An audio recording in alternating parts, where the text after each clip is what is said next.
How y'all feel, man? I'm feeling good, man. It's It's good, good. man.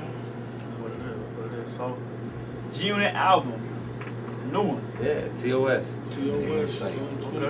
Terminate on site, man. I mean, this project, it's cool. It's different process making it than the first June album. Cause I mean, it had more of a straight, like a more impactful on them as far as creating the direction creatively. This album, they offered like shit that I was like, alright, yeah, we gotta keep that. That's crazy. Like, yeah, like it's. But since then, like he A&R the Curtis album.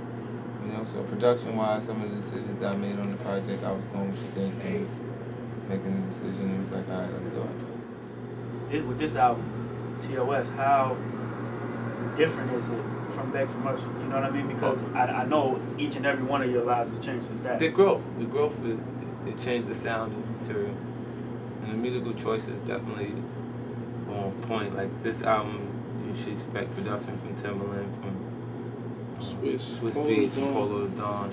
A lot of new producers, because I felt like the new producers actually have something to offer.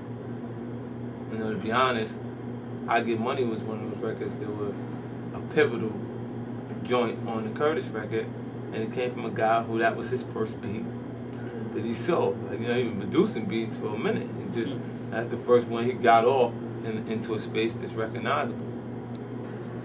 Now, why has it gotten pushed back so much? This album hasn't been pushed back. The official date was June 24th. What happened was, it feels like the record's being pushed back because new material is hitting the street. Like Return of the Body Snatchers, the first CD came out, and then Elephant in the Sand came out. It kind of came out on top of them because Return of the Body Snatchers, the lifespan of the actual mixtape is a little longer than 4 weeks. You know, it just really starts to surface and really, like, what people was really got it and know the tape type by that point. And we dropped Elephant in the Sand on top of it because we had an opportunity to utilize Fat Joe's album release date. You know, so because he was gonna be disrespectful and talk at the same time, you know, I mean, he spent more time talking about me than he did his actual album.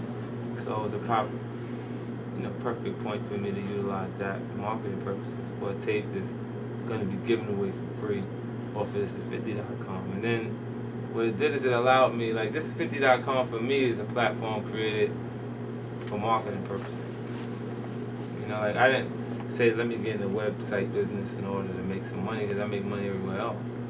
You know, of course, there's opportunity to make money in the long run off it, but what I was looking forward to being able to do was to being able to service my fans all consistently at the same time. See, there's a 3-month gap between even the commercial records that we release. So if it's here and it's hot, 3 months later it starts being presented to Germany, France, Switzerland, some of the other markets that we got a following in. So creating thisis50.com was allowing me to create creating that was allowing me to create a space virally that my fans could go to and actually get the material that we're putting out for promotional purposes. Because a lot of times internationally they weren't receiving the mixtape. Now we'll have an opportunity to continuously impress our fans on an international level at the same time, because we toured in different markets, you know, and had an opportunity to run thisis50.com through the LED screens.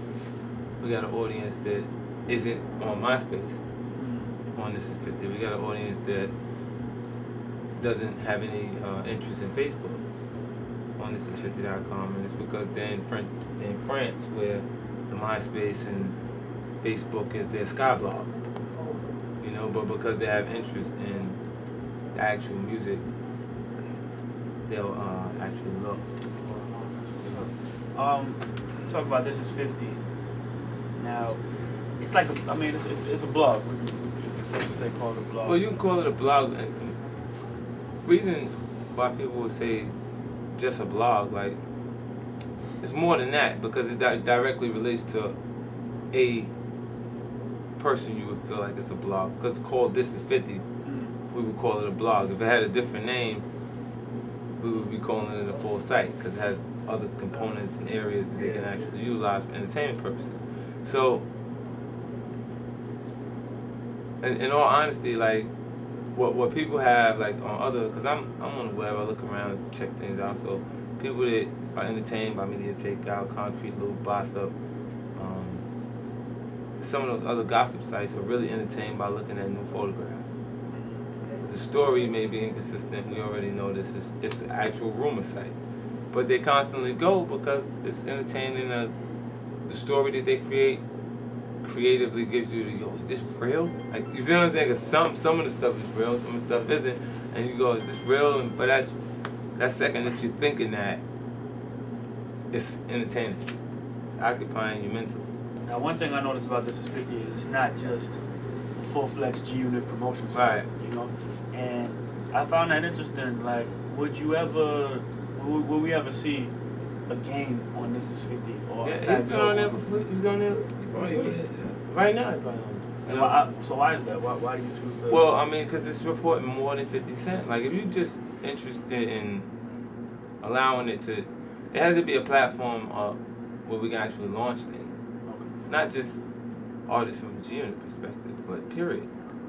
You know what I mean? Like, where you have the exposure to those people. Like, when you send a bulletin out and you got 200,000 people that receive a page and then they go to look. Because of that, you can bring all kind of things to their attention. I put the seat back when we rollin'. I let the system dump when we coastin'. I had a 3-pound with me cock. Went up on me, get shot. In the street like a nigga. Say they know me, I don't know them. They say we came up together, I don't owe them. A motherfucker.